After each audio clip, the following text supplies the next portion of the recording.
आपका master cam है ना। तो ये देखो, ये है मास्टर कैम X5।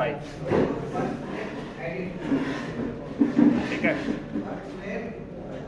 सबसे पहले ना आपको ड्राइंग बनानी पड़ेगी कि जो भी आपको ड्राइंग चाहिए, जिस साइज़ में आपको प्रोग्राम चाहिए, उस साइज़ का आपको ड्राइंग बनानी पड़ेगी ऑटोकैड के अंदर। ठीक है, हम आपको सिर्फ मास्टर कैम बहुत बड़ा सॉफ्टवेयर है, उसमें आप कुछ भी कर सकते हो। आप BMC कर सकते हो, CNC कर सकते हो, राउटर कर सकते हो, वायर कटिंग कर सकते हो, सब कुछ कर सकते हो उसके अंदर। लेकिन हम आपको सिर्फ CNC की प्रोग्रामिंग ही सिखाएंगे उसके अंदर। ठीक है, जैसे ये BMC के लिए मास्टर कैम, BMC भी होता है, डेल कैम होता है, उसके लिए मास्टर कैम भी होता है।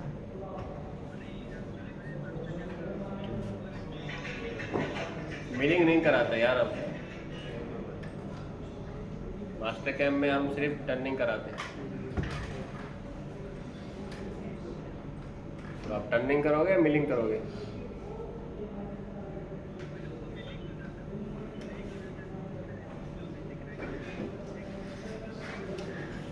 तो हम आपको सिर्फ टर्निंग सिखाएंगे, मिलिंग नहीं। तो टर्निंग करोगे ना,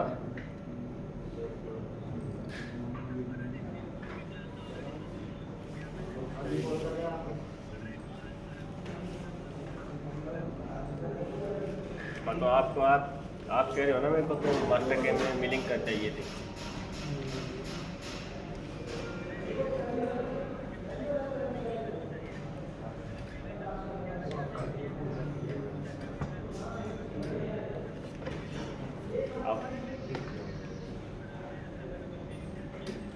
आपने आपने ये बोला होगा ना, मास्टर कैम में मुझे CNC करनी है।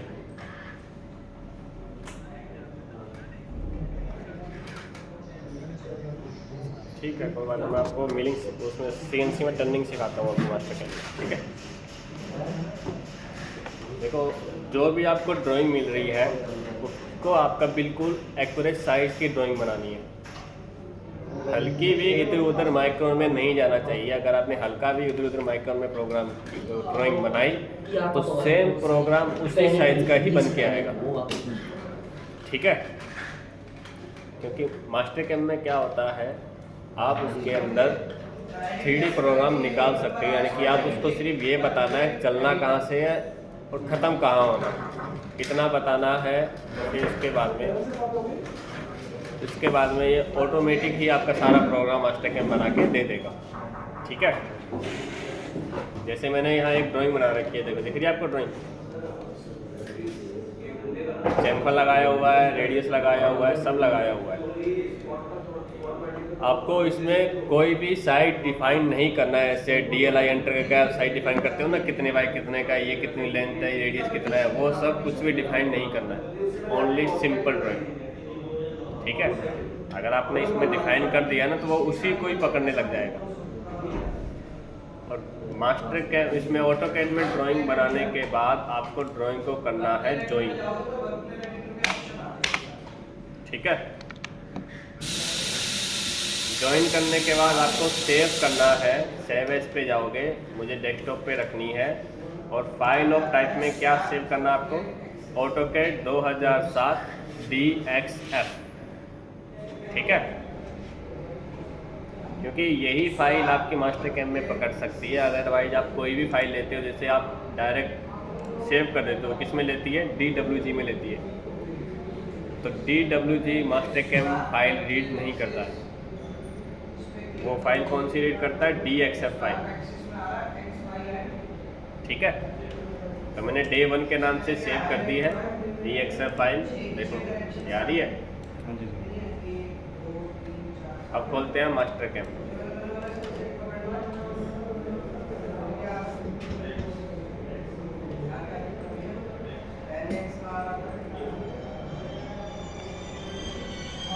ये आपका मास्टर कैम है।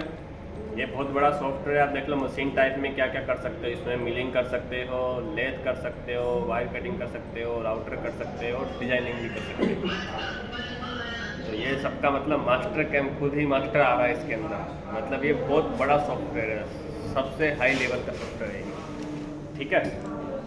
तो सबसे पहले हमें इसमें क्या चाहिए, मैट्रिक व्यू चाहिए, क्योंकि कहीं भी आप इसको खोलोगे ना तो ये इंचेस में खुलेगा। अगर आपको इंचेस में काम करना है तो कोई दिक्कत नहीं है, इंचेस रहने दो, कोई दिक्कत नहीं है। जैसे आप बाहर काम कर रहे हो, बाहर इंचेस में ही चलता है ज़्यादा, मैट्रिक में यहाँ चलता है अपने यहाँ इंडिया में, ठीक है।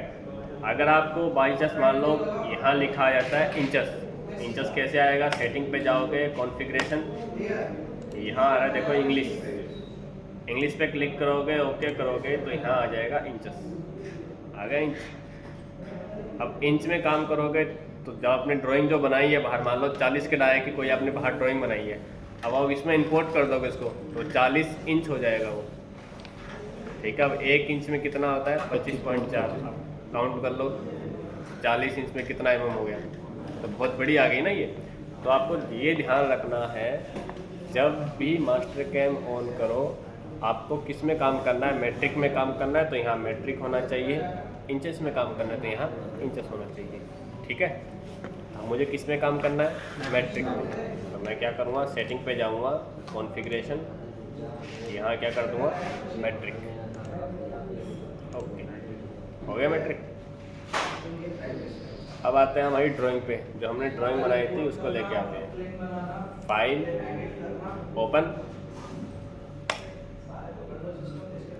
डेस्कटॉप पे रखा था, डेस्कटॉप पे क्लिक करते हैं, किस नाम से था, डे 1 के नाम से, DAY, यार ये डे 1 DXF, इसको कर दो ओपन। अब ये सॉफ्टवेयर बहुत बड़ा है, अब हमारी जो प्रोफाइल बनी हुई थी वो आ गई है, अब कहाँ आई है वो मुझे नहीं पता, अगर आप जूम इन जूम आउट करोगे ना तो वो मिल जाएगी आपको, दिख रही है, आ गई। अगर आपको फिर भी जूम आउट जूम इन करके नहीं मिलते, इसमें मैंने इसको वापस भगा दिया इधर उधर, अगर आपको फिर भी नहीं मिलती है तो यहाँ आता है फिट, फिट पे क्लिक करोगे तो वो बिल्कुल स्क्रीन पे आ जाएगी आपकी, ठीक है, ठीक है। और फिट की शॉर्ट कमांड है, यहाँ बाहर राइट क्लिक करके यहाँ देखो फिट की शॉर्ट कमांड क्या है, Alt+F1, ठीक है, समझ गए। तो ये आ गई आपकी ड्राइंग। अब हमें इस पर क्या करना है, अब ये मास्टर कैम बहुत बड़ा सॉफ्टवेयर है, एक ओरिजिन पकड़ना पड़ेगा ना, तो मास्टर कैम में ओरिजिन ऑन होता है F9 से, F9 पे क्लिक करोगे तो ओरिजिन ऑन हो जाएगा, तो ओरिजिन ऑन हो गया। जब भी हम मशीन में काम करते हैं ओरिजिन देते हैं ना मशीन को कि मेरे पार्ट का सेंटर ये है, इस सेंटर से आपको X में इतना जाना है, Z में इतना जाना है, देते हैं ना, वैसे ही इस ड्राइंग का हमें सेंटर देना पड़ेगा यहाँ पे, बिल्कुल सेंटर पे। तो वो कहाँ आना चाहिए, इस सेंटर के यहाँ आना चाहिए, ठीक है।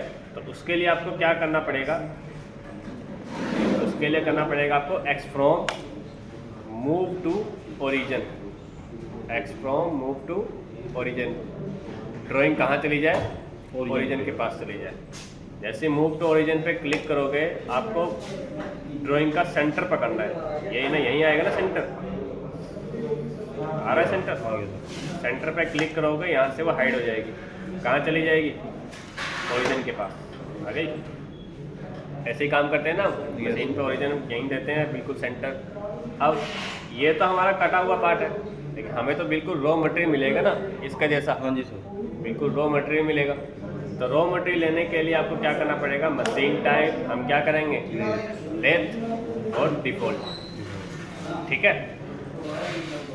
मशीन टाइप लेथ और डिफॉल्ट, लेथ मतलब CNC, मिलिंग मतलब BMC, wire cutting wire cutting करती है, टर्न मिल का नहीं है यार, टर्न मिल का इसमें आज जो आगे वाला है एडवांस है, जैसे 20 का है मास्टर कैम, 22 का है, 24 का है, उनमें मिल जाएगा टर्न मिल, उसमें तो फिर कोडिंग में उसमें मिल जाता है, ठीक है। क्रैक वर्जन, वो भी लाइसेंस लेना पड़ता है तब मिलता है, तो ऐसा नहीं देते वो। इसमें भी ना सिर्फ हमारे पास CNC का ही है, अगर मैं BMC भी करूँगा ना तो नहीं खुलेगा क्योंकि लाइसेंस नहीं है उसका, ठीक है। तो हमें क्या करना है, लेथ, लेथ मतलब CNC और डिफॉल्ट। जैसे ही डिफॉल्ट करेगा आप यहाँ प्रॉपर्टीज खुल जाएगी लेथ मशीन की, आ रही है लेथ डिफॉल्ट MM, ठीक है। तो प्रॉपर्टीज़ के प्लस पे जाना है। सबसे पहले टूल सेटिंग। ओए क्यों चिल्ला रहे हो इतना? सबसे पहले टूल सेटिंग। टूल सेटिंग में ये क्या करना है, पहले प्रोग्राम नंबर बता दो। प्रोग्राम नंबर आपकी मर्जी है, कुछ भी बता सकते हो। जैसे मैंने कहा कि मुझे 8888 चाहिए, ठीक है। फीड कैलकुलेशन, फीड कैलकुलेशन कह रहा है कि फ्रॉम टूल से ऑटोमेटिक ले ले, फ्रॉम टूल से ऑटोमेटिक ले ले, मुझे डालने की। ओए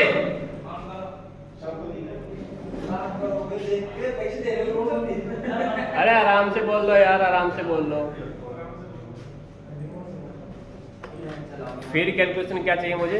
फ्रॉम टूल से, यानी कि मुझे देने की जरूरत ना पड़े, खुद ही कैलकुलेशन करके खुद ही ले ले। असाइन टूल नंबर सीक्वेंसली, यानी कि N1, N2, N3, N4 ऐसे सीक्वेंस बाय आए सारा। अगर आप 4 टूल चला रहे हो तो N1 आए, N2 आए, N3 आए, N4 आए, ऐसे सीक्वेंस नंबर आए सारे, ठीक है। फिर आ रहा है one of duplicate tool number. एक ही टूल से आप 2-3 बार काम कर रहे हो तो ये आपको बताएगा कि आपने एक ही टूल से 2-3 बार काम किया है। अगर काम किया है तो ओके कर देना, नहीं किया है तो ये आपको वार्निंग देगा, यानी कि आपको चेतावनी दे रहा है कि आपने एक टूल से इतने इतने काम कर दिया। आपने किए हैं तो ठीक है, नहीं किए हैं तो आपको ये वार्निंग दे रहा है, ठीक है। ये सब करने के बाद आपको जाना है स्टॉक सेटअप पे। स्टॉक सेटअप का मतलब है, अब ये जो आपका पार्ट है ये तो बिल्कुल रॉ मटेरियल होगा ना ऐसे, तो हमें इस पर क्या देना पड़ेगा? मटेरियल देना पड़ेगा। मटेरियल देने के लिए आपको जाना पड़ेगा स्टॉक की प्रॉपर्टीज़ पे। प्रॉपर्टीज़ पे जाओगे, मेक फ्रॉम 2 पॉइंट। अगर आपको इसका डाया पता है तो डाया डाल दो, लेंथ पता है तो लेंथ डाल दो, ठीक है। नहीं पता तो यहाँ आ रहा है make from 2 point. 2 point select करने हैं। एक तो ये स्टार्ट पॉइंट यहाँ से स्टार्ट हो, एक ये लास्ट पॉइंट यहाँ खत्म हो, ठीक है। देखो आ गया रॉ मटेरियल पूरा आपका, ठीक है। इसमें आप यूज मार्जिन दे सकते हो। मान लो ये कह रहा है 80 का डाया था, आपको 80 का डाया तो नहीं मिलेगा, थोड़ा प्लस मिलेगा ना। मान लो 82 का मिलेगा, 84 का मिलेगा, 85 का मिलेगा, 5 एवं 4 एवं तो प्लस में ही मिलता है। तो ये कह रहा है ओडी मार्जिन की, ओडी पे आप कितना मटेरियल देना चाहते हो। मैंने कहा 2 mm देना चाहते हो, 2 mm ऊपर, 2 mm नीचे। देखो 2 mm चढ़ेगा ऊपर। राइट मार्जिन का मतलब फेस पे कितना मटेरियल देना चाहते हो। अब लेंथ भी कुछ ज़्यादा ही आएगी, 4 mm 5 mm, तो मैंने कहा फेस में 2 mm मान बढ़ जाए, तो 2 mm बढ़ गया। लेफ्ट मार्जिन मतलब पीछे की साइड में कितना चाहिए, मैंने कहा 5 mm चाहिए। ओके करूँगा, देखो 5 mm आ गया, ठीक है। अब लगाते हैं जॉर्ज। जॉर्ज भी तो लगाना पड़ेगा, तो जॉर्ज का आ रहा है ये चक जॉर्ज। यहाँ तो हमने स्टॉक लगा दिया, यानी कि यहाँ मटेरियल दे दिया। दूसरा क्या आ रहा है? चक जॉर्ज। चक जॉर्ज में पकड़ लो आप फिर से प्रॉपर्टीज। चक जॉर्ज में कह रहा है, इसमें भी कह रहा है मेक फ्रॉम 2 पॉइंट। या 2 पॉइंट दे दो या फ्रॉम स्टॉक बता दो मुझे कितना पकड़ना है। 2 पॉइंट दोगे, जैसे अभी आपने वो स्टॉक मॉडल दिया था, स्टार्ट पकड़ा था, एंड पकड़ा था, इसमें भी आपको यही करना पड़ेगा। पकड़ना कहाँ से? मैंने कहा यहाँ से पकड़ना है, लास्ट कहाँ होना? मैंने कहा यहाँ खत्म होना है। यहाँ खत्म हो गए, देखो आ गया जॉर्ज, ठीक है। अगर आप ये नहीं करना चाहते, इसी में आ रहा है फ्रॉम स्टॉक। इसको ऑन करो और बता दो कितना पकड़ना है मुझे। 5 mm पकड़ना है, देखो आ गया। या मेक फ्रॉम 2 पॉइंट वाला कर लो या फ्रॉम स्टॉक कर लो, दोनों एक ही है। देखो स्टॉक मॉडल आ गया और आपके जॉर्ज आ गए, ठीक है। अब इसके बाद में हम करेंगे फेसिंग का ऑपरेशन। किसका करेंगे? फेसिंग का ऑपरेशन। फेसिंग का ऑपरेशन के लिए आपको क्या करना पड़ेगा? टूल पाथ पे जाना है और फेस पैरामीटर, टूल पाथ और फेस पैरामीटर। ये कह रहा है जो एनसी निकलेगी, यानी कि जो प्रोग्राम निकलेगा उसका नाम बताओ। तो डे 1 ठीक है, डे 1 के नाम से आ जाए, कोई दिक्कत नहीं है। अब ये सारे आ गए टूल जो फेस करते हैं। जो जो आप ऑपरेशन सेलेक्ट करोगे ना उसमें, तो जो जो ऑपरेशन पे जो जो टूल काम आ सकते हैं वो सारे टूल आपको दिखा देगा।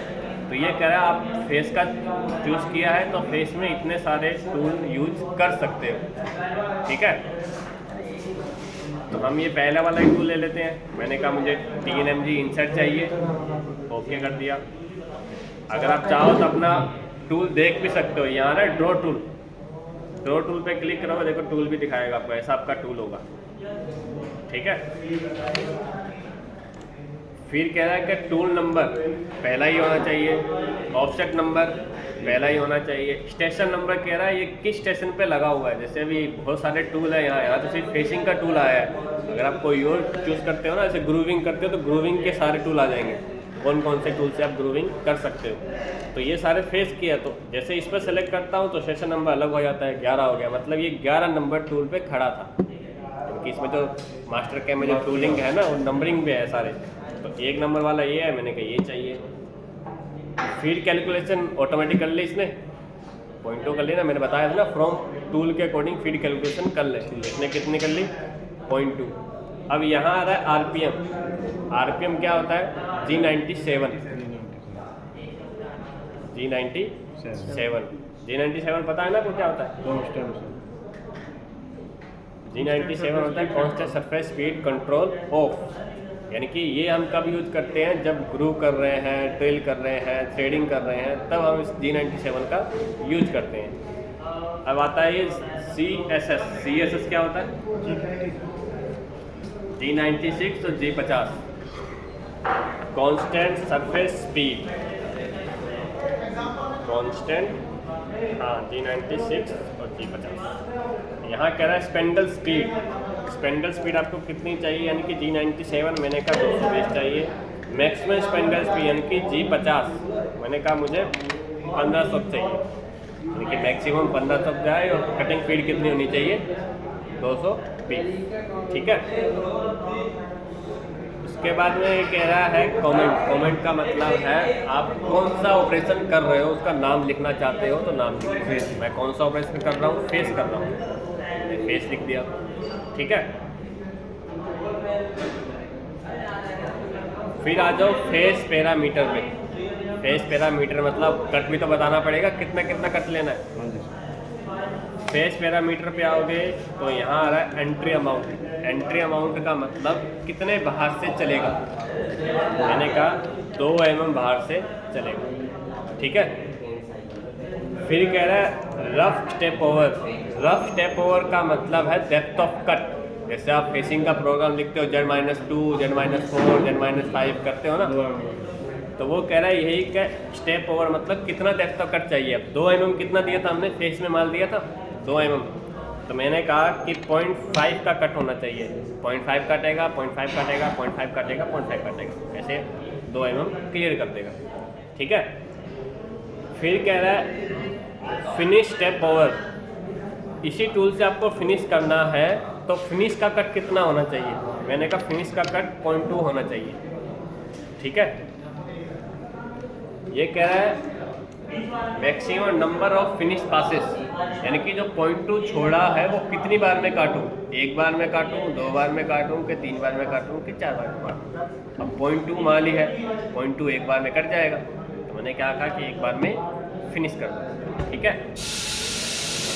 तो ये एंट्री अमाउंट वो है ना सर, 2 जो से पीछे 2, क्या चीज़, ये एंट्री हाँ 2 हाँ। पीछे 2।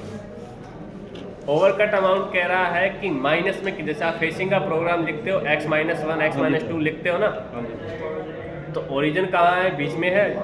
ओवरकट अमाउंट खुद ही नीचे है, तो हमें इसमें लिखने की कोई ज़रूरत नहीं है, ठीक है। ये खुद ही माइनस में जा रहा है तो हमें लिखने की ज़रूरत नहीं, ठीक है। अब कह रहा है रिट्रैक अमाउंट मतलब कट लगाने के बाद वापस कितना आएगा, मैंने कहा 0.5 है, यानी कि W प्लस का 0.5 है। किस में आएगा, रैपिड में आएगा। अगर रैपिड हटा दूंगा तो किस में आएगा, G0 फीड में आएगा, यानी कि फीड में आएगा, ठीक है। फिर कह रहा है स्टॉक टू लीव, आपको प्रोग्राम मटेरियल छोड़ना है, हम फिनिश ही कर रहे हैं तो क्यों छोड़े, तो स्टॉक टू लीव क्या होगा, 0 होगा। ये क्लियर हुआ आपको क्या क्या चीज़ है सारा। सर लेकिन कुछ स्टॉक तो आपने जॉस के अंदर पकड़ रखा है भाई, अभी तो मैं फेसिंग कर रहा हूँ, अभी तो यहाँ काम कर रहा हूँ, वहाँ का कोई मतलब ही नहीं है मेरे को। ये समझ में आया आपको क्या चीज़ है? कोई डाउट हो इसमें? ओके, जैसे ही ओके करोगे तो ये फेसिंग का प्रोग्राम बना देगा। बना दिया। फिर से चलाना है तो पहले टिक करो, फिर ये आ रहा है रीजनरेट, फिर से स्टार्ट होगा। ठीक है, फेसिंग का प्रोग्राम निकल गया। अब मुझे फेसिंग का प्रोग्राम चाहिए जो मैं चला के देख सकूं ये सही चल रहा है कि नहीं चल रहा। उसके लिए आपको जाना पड़ेगा G1 पे। G1 क्या करेगा? प्रोग्राम निकाल के देगा। G1 पे क्लिक करोगे, इसको कर देना यस। अब ये पूछेगा कहाँ पे चाहिए, मुझे कहा कि डेस्कटॉप में चाहिए। ओके करोगे तो ऑटोमेटिक प्रोग्राम निकाल के आपको दे देगा। हाँ, डेस्कटॉप पे दे देगा। देखो ये प्रोग्राम आ रहा है आपका।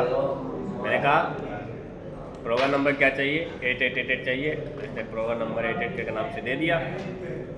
फिर ये देखो मैंने वहाँ 00 किया था, खुद ही जा रहा है ना x माइनस 1.6, तो वो ये था ओवर कट अमाउंट, खुद ही वो माइनस में जा रहा है, तो हमें लिखने की जरूरत नहीं है। ठीक है, अब ये पोस्ट प्रोसेसर में थोड़ा दिक्कत है, इसलिए ये v भी निकाल के दे रहा है, तो इस v को आप हटा दो। क्या होता है? ये पोस्ट प्रोसेसर करेक्ट वर्जन है, ये करेक्ट वर्जन में ये ऐसा वो फुल फुट निकाल के देता है प्रोग्रामिंग। जो लाइसेंस वाला वर्जन होगा वो इसमें करेक्ट आएगा सारा। वी होता क्या है? वी इसमें नहीं लेते, वे XYZ तीनों का इसका ले रहा है VMC का। वी हम लेते नहीं है, गलती से डल गया उसमें, चलेगी नहीं मशीन, अलार्म दे देगी। तो वी हटा दो। कुछ करेक्शन तो आपको खुद ही करनी पड़ेगी, जैसे ये है, ये सब बेकार की चीज़ें हैं, इसको हटाओ। ये सब बेकार की चीज़ें, इन सबको हटाओ। अब G21 आपको पता है किसके लिए काम आता है? MM के लिए। तो खुद ही MM में हमारी मशीन काम करती है, लिखने की कोई बात ही नहीं है भी तो भी कोई दिक्कत नहीं। G18 XZ प्लेन, X और Z हमारी मशीन कौन से काम करती है? X और Z प्लेन में काम करती है ना, तो ये G18 है। 17 और 16 नहीं, 17, 18 और 19 3 होते हैं। जैसे आपने उसमें देखा था मशीन में, तो आपका ये X और Z प्लेन आता है ना, VMC मशीन में होता है अलग। X और Y प्लेन, X और Z प्लेन, X और Y प्लेन, वो होता है 16, 17, 18 और 19। ठीक है, 54 जो बाई डिफ़ॉल्ट हमारी मशीन जो ऑफसेट लेते हैं वो 54 में ही जाता है, तो हमें लिखने की ज़रूरत नहीं है, लेकिन ये सॉफ्टवेयर है, ये आपको लिख के देगा। अब ये प्रोग्राम कहाँ आया वो देखते हैं हम। आ रहा है D1 के नाम से, इसको खोलो, तो सारा प्रोग्राम आ गया। अब इसको चला कर देखते हैं सिमुलेटर में कि ये सही चल रहा है कि नहीं चल रहा। ये आपका है सिमुलेटर, SSCNC सिमुलेटर। ठीक है, फानुक OIT आपके पास ये है सॉफ्टवेयर?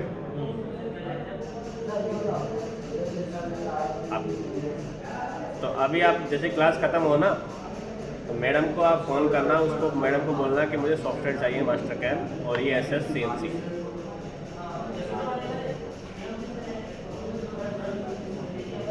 हाँ, हो जाएगा।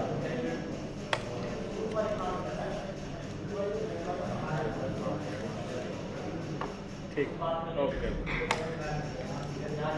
ठीक है। एडिट पे जाके हम क्या करते हैं, वो प्रोग्राम बुलाते हैं, OPRT plus read execute. Desktop पे रखा था किसके नाम से? Day1 के नाम से। ये कह रहा है कि 88 पहले से है, तो वहाँ प्रोग्राम नंबर चेंज कर दो।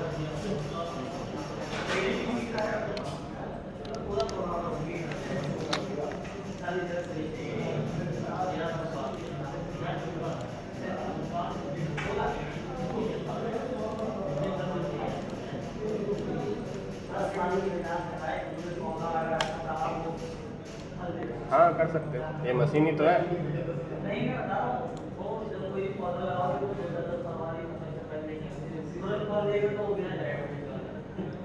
हाँ, हो जाएगा।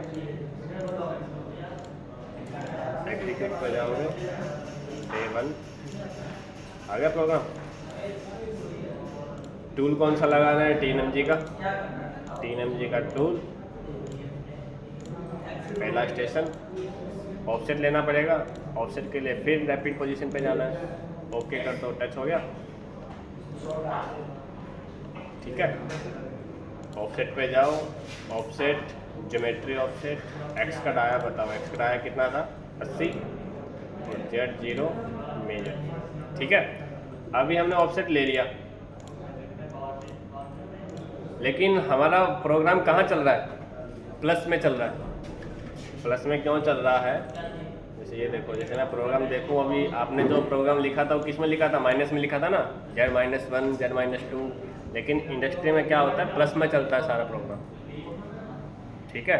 तो देखो सारा सारा प्लस में ही है। Z0 हो गया, 0.2 हो गया, 0.6 हो गया, 1.2, ये सारा प्लस में कट रहा है। तो इसी वजह से जो हमारा टूल है वो प्लस में आ रहा है। अब इसको क्या करना पड़ेगा? माइनस करना पड़ेगा ना। कहाँ करोगे? ऑफसेट पे जाओगे, यहाँ आएगा वर्क ऑफसेट। वर्क ऑफसेट में क्या करो? Z में माइनस कर दो 0.2 कह रहा हूँ 2 mm। 2 mm हमने क्या किया था? फेस से आगे बढ़ाया था ना मटेरियल, तो माइनस कर दो 2 mm, कर दिया। अब ऑटो करोगे, देखो आगे अंदर। अब क्या करेगा? सारा प्रोग्राम प्लस में चलेगा, ठीक है। सिंगल ब्लॉक में चलाते हैं आराम से।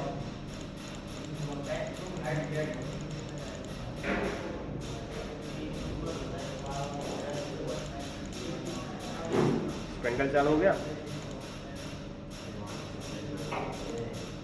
देखो G50 में कितना आया? 1500 डाला था ना मैंने। G96 में 220। अब देखो फेसिंग का प्रोग्राम, पहला काटा, दूसरा, तीसरा, चौथा, ये लास्ट। कट गया, पीछे हटा और वापस गया।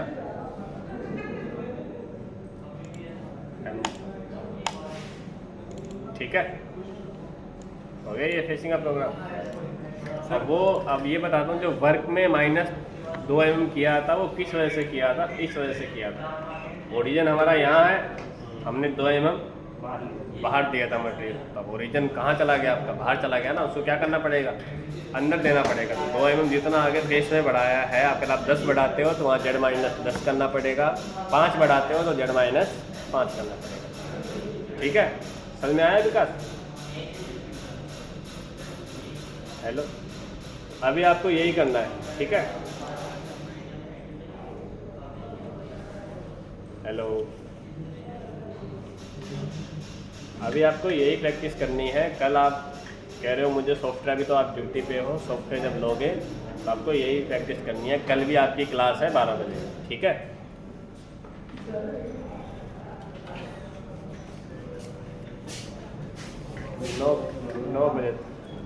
9 बजे तक।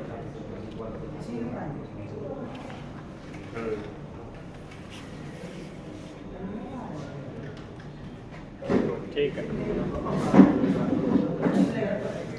ठीक है। तो ये दोनों डलवाए ना, मास्टर कैम और CNC दोनों,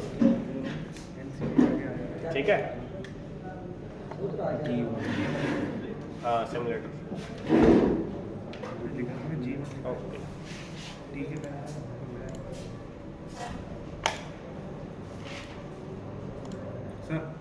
सर प्रोग्राम के अंदर G96 और G50 दोनों की वैल्यू देनी है क्या?